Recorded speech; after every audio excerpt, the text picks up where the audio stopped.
The very first thing an employer should do is to be sure that the injured employee receives appropriate medical care. Normally in Kansas, the employer has the ability to select the physician or other healthcare provider that will be seeing the employee.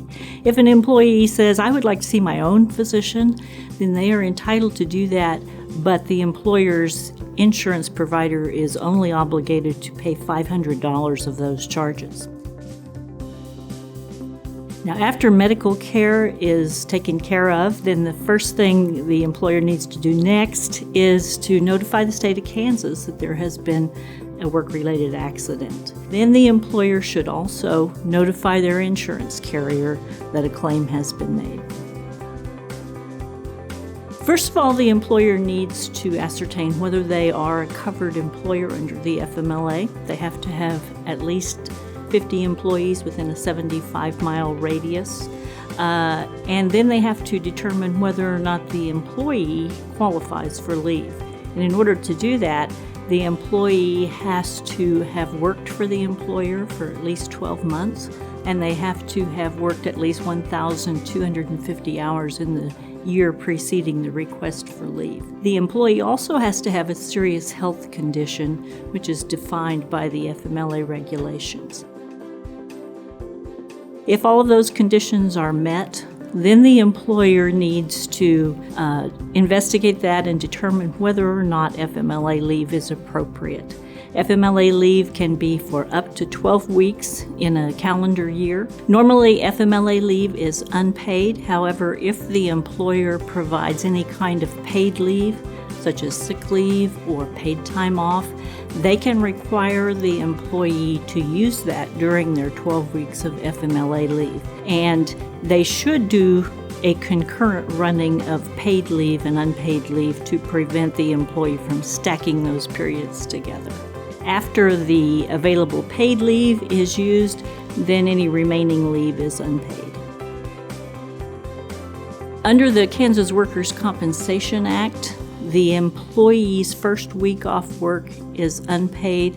If they are off work for 3 consecutive weeks, then they can go back and get temporary or partial disability payments for that period they are absent due to their injury. When the employee is nearing the end of their FMLA leave, they should make arrangements to get with their physician to obtain a return to work certification.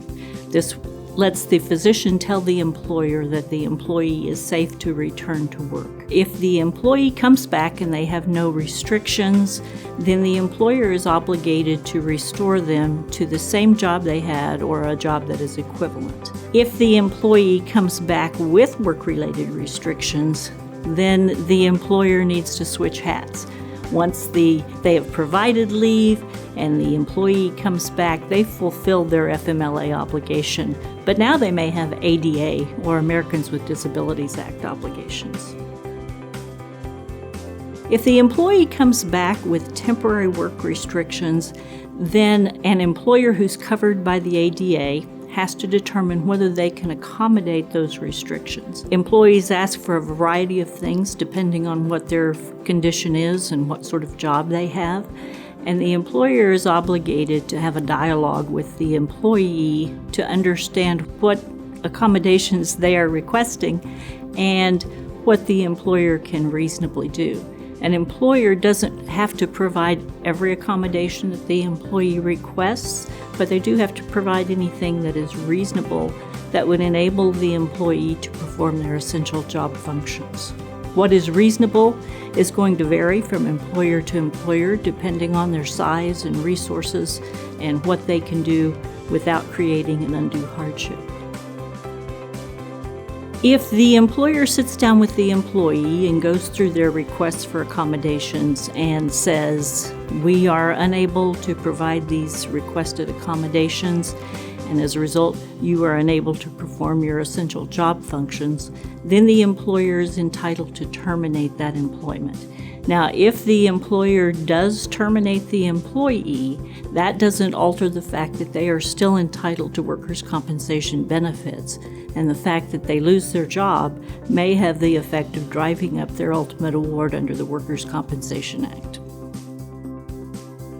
When we have employer clients who are dealing with an employee who's injured or ill, what we do is attempt to help the employer work through the process to be sure that they are satisfying all of their various obligations with regard to that employee.